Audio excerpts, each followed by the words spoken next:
Bismillahirrahmanirrahim. Assalamualaikum warahmatullahi wabarakatuh. Perkenalkan, nama saya Hilal Ramadan.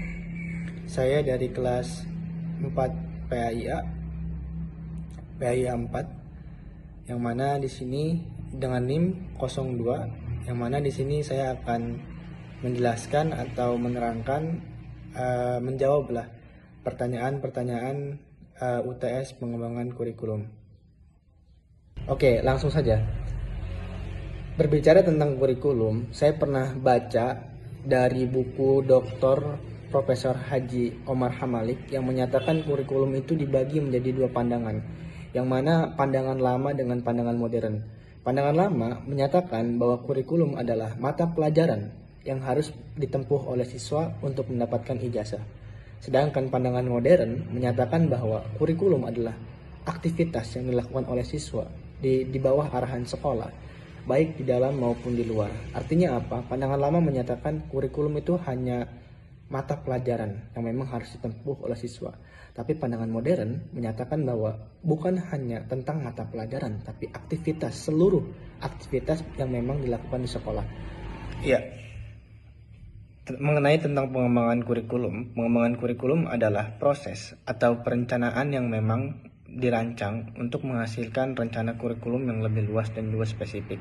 Nah, contohnya seperti apa? Salah satunya adalah pendekatan administrasi, yang mana memang di sini pendekatan ini yang dimaksud adalah ya pemerintah yang memiliki kebijakan tentang kurikulum kita, dan sekolah ya hanya bisa menjalankan apa yang diperintahkan dari pemerintah dalam proses pembelajaran.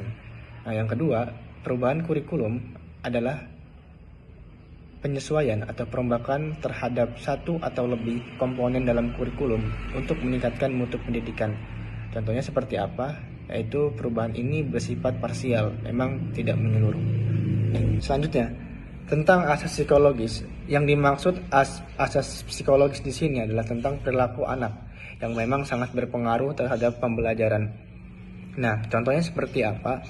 Asas psikologis harus kurikulum harus menyesuaikan dengan perkembangan anak, baik itu dari segi usia, emosi anak maupun kemampuan berpikir anak. Nah, contohnya seperti apa? Anak SD yang memang di usianya itu kemampuan berpikirnya itu mereka lebih mudah menerima informasi itu melalui gambar atau visual benda nyata. Nah, dan aktivitas langsung. Itu contohnya. Nah, lanjut ke pertanyaan ketiga. Pendekatan subjek akademis adalah cara penyusunan kurikulum yang didasarkan pada sistematisasi masing-masing disiplin ilmu dengan tujuan untuk memperdalam penguasaan pengetahuan peserta didik.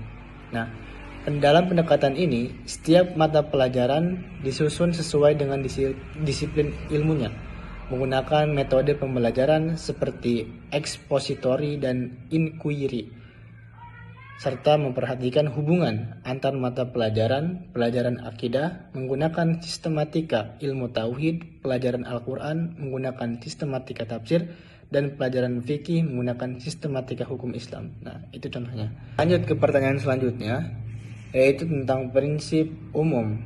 Yang pertama adalah relevansi, yang memang kurikulum harus sesuai dengan kebutuhan siswa, masyarakat, dan perkembangan ilmu. Yang kedua adalah fleksibilitas, yang mana kurikulum dapat disesuaikan dengan situasi dan juga kondisi. Yang ketiga, kontinuitas, yang mana ada hubungan yang berkesinambungan antar jenjang pendidikan. Yang keempat, efisiensi, yaitu penggunaan sumber daya pendidikan secara optimal. Yang kelima, efektivitas, yaitu kurikulum harus mencapai tujuan yang telah ditetapkan dengan metode yang tepat. Kemudian untuk prinsip khusus, yaitu tujuan pendidikan, yaitu menetapkan tujuan yang jelas dan relevan. Yang kedua, isi pendidikan, memilih materi yang mencakup pengetahuan, sikap, dan keterampilan. Yang ketiga adalah proses belajar mengajar, yaitu memilih metode yang sesuai dan efektif. Yang keempat, media pengajaran, mengorganisir alat dan media yang tersedia. Yang terakhir adalah penilaian, merencanakan, menyusun, dan mengelola penilaian yang tepat.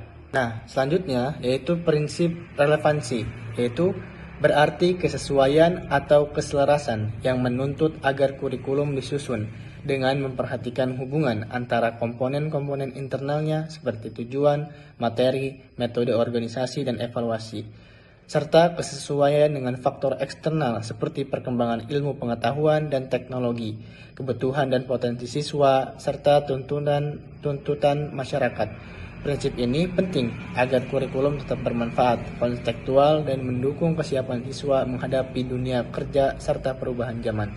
Mungkin itu saja yang dapat saya sampaikan. Kurang lebihnya saya mohon maaf. Wassalamualaikum warahmatullahi wabarakatuh.